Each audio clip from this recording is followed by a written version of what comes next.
Napakalayo na experience kasi alam naman natin yung lumang footbridge ay para kang umaakit ng bundok. Siyempre, kung araw-araw yan ang gagawin mo, sa edad ko, no, masakit na sa tuhod, tapos buwis-buhay siya.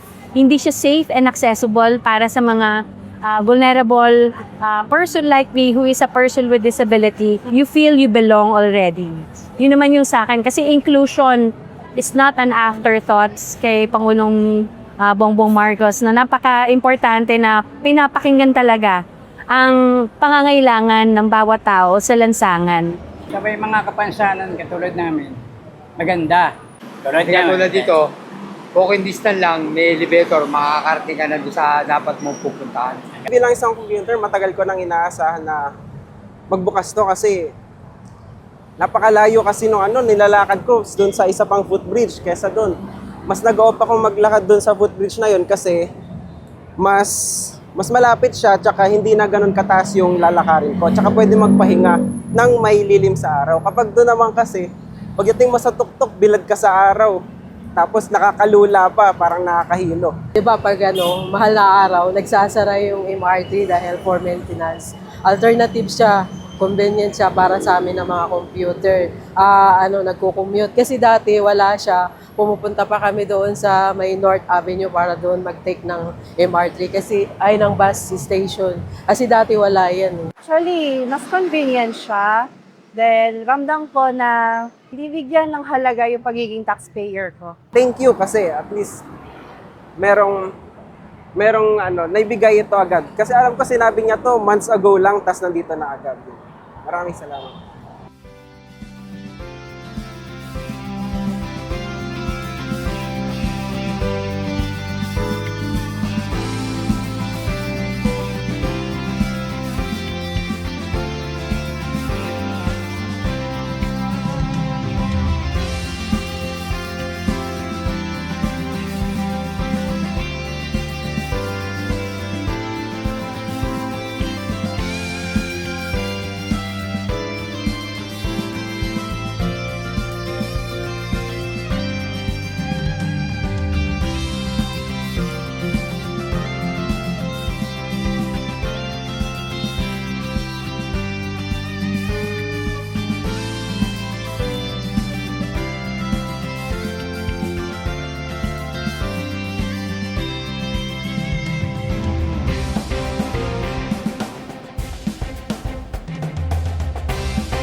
Well, the old one is not very good at all. At saka, hindi mo ma-realize pag nandito ka sa baba, gumagalaw pala yan pag may dumadaan. Kaya mas mabuti-buti na ito. That's why, the first time that we saw it, nung in-inspection namin yung MRT, ay sabi ko talagang hindi practical yung kanilang ginawa.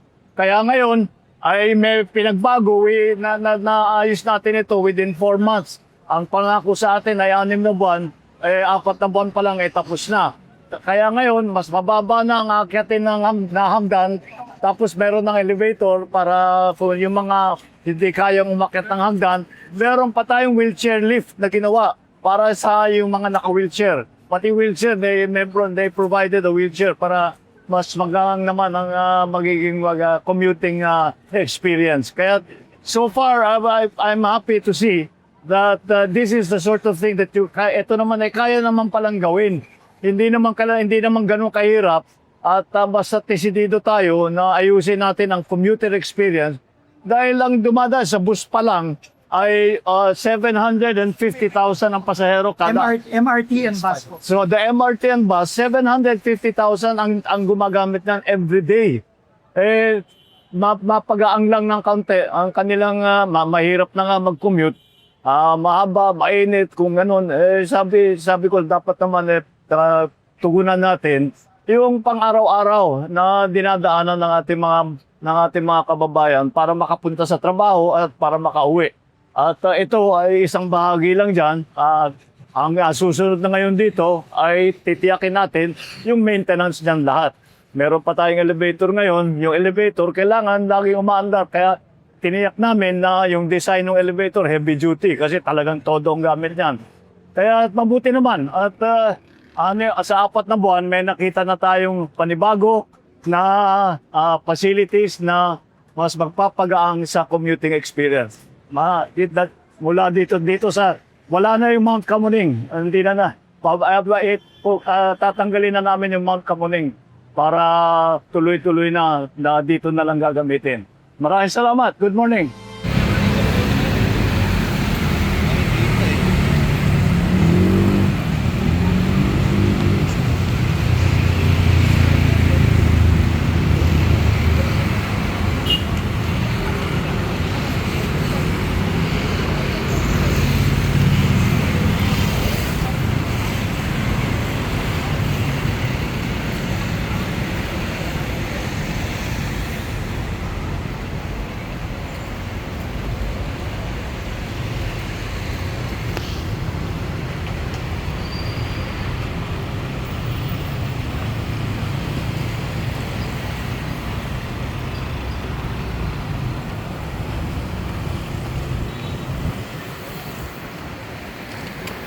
Yes.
Trabaho niya?